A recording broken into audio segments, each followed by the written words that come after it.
today we discuss about the divisibility test. किसी भी number को हमें चेक करना है बिना कोई डिवीजन किए हुए, तो उसको कैसे चेक करते हैं बिना कोई कॉपी पेन के, या फिर हम कह सकते हैं कि बिना कोई डिवीजन किए हुए पता करना हो 2 से डिविजिबल है या नहीं, 3 से डिविजिबल है नहीं, तो कैसे करते हैं। सो देखिए, सबसे पहले हम देखते हैं 2 का डिविजिबिलिटी टेस्ट। नंबर 1 पे आता है divisibility test of 2। So divisibility test of 2 में क्या कहते हैं कि if any number having the ones place क्या होना चाहिए, 0, 2, 4, 6 and 8. Those numbers having the at the place 0, 2, 4, 6, 8, अगर ये किसी भी नंबर के वंस प्लेस पे आते हैं, it means that number is divisible bye 2. Clear? For example, suppose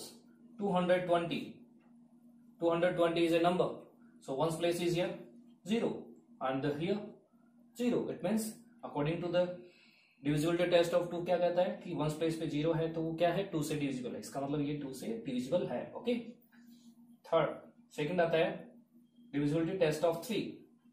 divisibility test of 3 क्या बोलता है कि आप क्या करोगे, सम ऑफ द डिजिट्स का क्या करोगे कि जो नंबर हमें दे रखा है उसका हम सम करेंगे। If sum of the digits is divisible by 3, then that number will be divisible by 3. Is clear?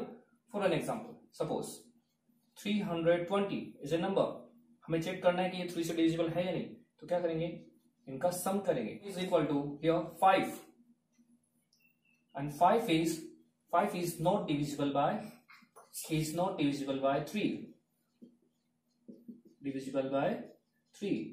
यानी 5 जो है 3 से डिविजिबल नहीं है। इसका मतलब 320 3 से डिविजिबल नहीं है। क्लियर? फिर आता है डिविजिबिलिटी टेस्ट ऑफ द 4 का डिविजिबिलिटी टेस्ट क्या बोलता है कि किसी भी नंबर के वंस और टेंस प्लेस पे जो भी नंबर बनता है, it means last two digits,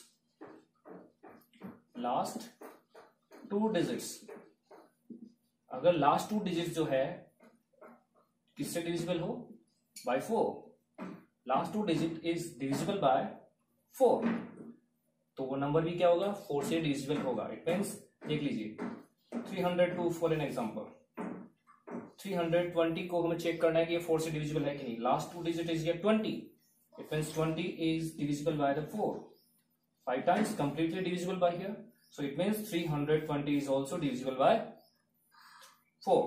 Okay, then 5, divisibility test of the 5.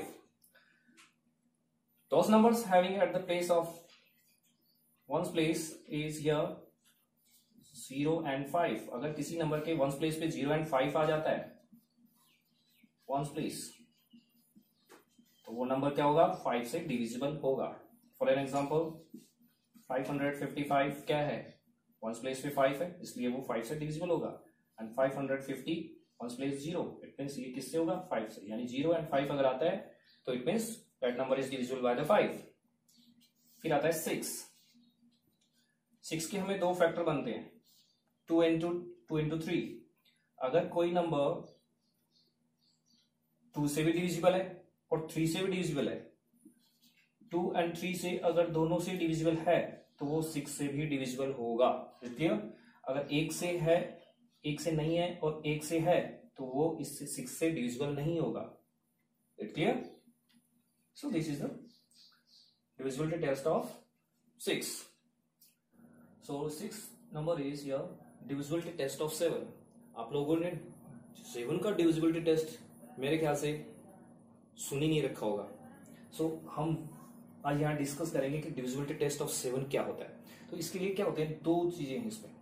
तो 2 डिजिट्स के लिए एक अलग से होता है, 2 डिजिट्स के लिए अलग से चेक करते हैं, 2 डिजिट नंबर के लिए। ठीक है, अब 2 डिजिट नंबर जब दिया होता है तो हमें क्या करना है, तो सबसे पहले हम देख लीजिए, एक एग्जाम्पल ले लेते हैं, एग्जाम्पल के थ्रू समझते हैं। 63 हमारे पास कोई नंबर है, उसको हमें चेक करना है कि ये 7 से डिविजिबल है या नहीं।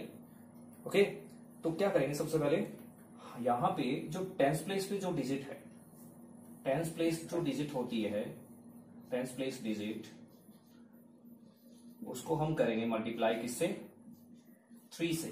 किससे करेंगे, 3 से, और फिर प्लस कर देंगे किसमें, वंस प्लेस में। वंस प्लेस डिजिट जो होती है, वंस प्लेस डिजिट, ठीक है।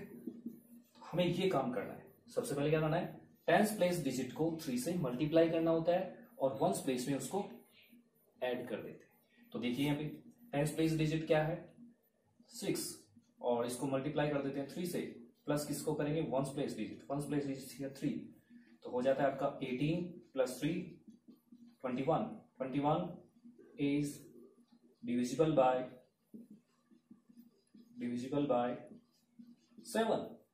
21 जो है वो 7 से डिविजिबल है, इसका मतलब क्या हुआ, 63 भी क्या होगा, and so 63 is also divisible by 7। Is it clear? So ये हुआ 2 डिजिट नंबर के लिए। Then we will discuss the third, 3 and more than 3 digits, 3 and more than 3 digits, 3 and more than 3 digits।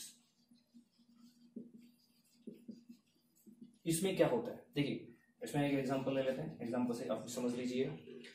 इसमें एग्जांपल में आपका हो जाएगा 574, एक एग्जांपल लेते हैं। 574 क्या 7 से डिविजिबल है, ये 3 डिजिट का नंबर है, 3 डिजिट नंबर है। अब इसमें क्या करते हैं, इसमें लास्ट जो 2 डिजिट है, ठीक है, ए नंबर ऑफ 3 और more digit is divisible by 7 if sum of the numbers formed by the last 2 digits and twice the number formed by the remaining digit divisible by 7। अब देखिए इसका मतलब क्या होता है, लास्ट 2 डिजिट आप ले लीजिए, लास्ट 2 डिजिट आप लेते हैं तो बनता है 74, ठीक है। उसके बाद जो हमारे पास नंबर्स बचते हैं, कौन बच गया, 5 बच गया, 74 के बाद ये 5 बच गया। इसको क्या करेंगे, इसको हम ट्वाइस कर देंगे, यानी 2 डिजिट के बाद जितने डिजिट्स बचते हैं उनको सबको 2 से मल्टीप्लाई कर देंगे, यानी 5 को हमें करना है 2 से मल्टीप्लाई, इज इक्वल टू 84। 84 जो अपने पास आ गया है, इसको हम क्या करेंगे, चेक करेंगे। 84 is divisible by 7, is divisible by 7।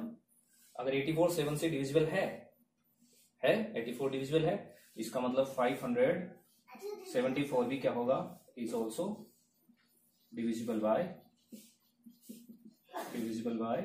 7। Okay, so इस तरह से आप इसको चेक कर सकते हैं टू वे से। Next is 8 number is divisibility test of 8। 8 का डिविजिबिलिटी टेस्ट क्या होता है कि last 3 digits, if the last 3 digits of any number is divisible by 8, it means that number is also divisible by 8. For an example, suppose this is a number 3240. So last 3 digit is here 240. Is it divisible by the 8? 30 times. So it means 240 is divisible by 8. 240 जो है वो क्या है, divisible है किससे, divisible by 8. So 3240 is also divisible by 8. Okay, so this is the divisibility test of 8. 9 number पे आता है divisibility test of 9 का डिविजिबिलिटी टेस्ट क्या होता है, जैसे 3 का होता है सेम वैसे होता है, उसमें 3 से डिविजिबल होना चाहिए और इसमें 9 से। हमें क्या करना है, डिजिट्स का सम करना है, sum of digits. Sum of the digits अगर आपका डिविजिबल है किस 9 से, तो वो 9 से डिविजिबल होता है। जैसे फॉर एन एग्जांपल 245, इनका सम करते हैं तो आता है 2 + 4 + 5, हमारे पास हो गया 6 + 3 + 5 11। 11 is it divisible by the 9? No. So 11 is here. 11 is not divisible by 9। अगर 9 से ये 11 डिविजिबल नहीं है, सम डिविजिबल नहीं है, तो ये 245 भी is not divisible by 9. It's clear? So this is a divisibility test of 9.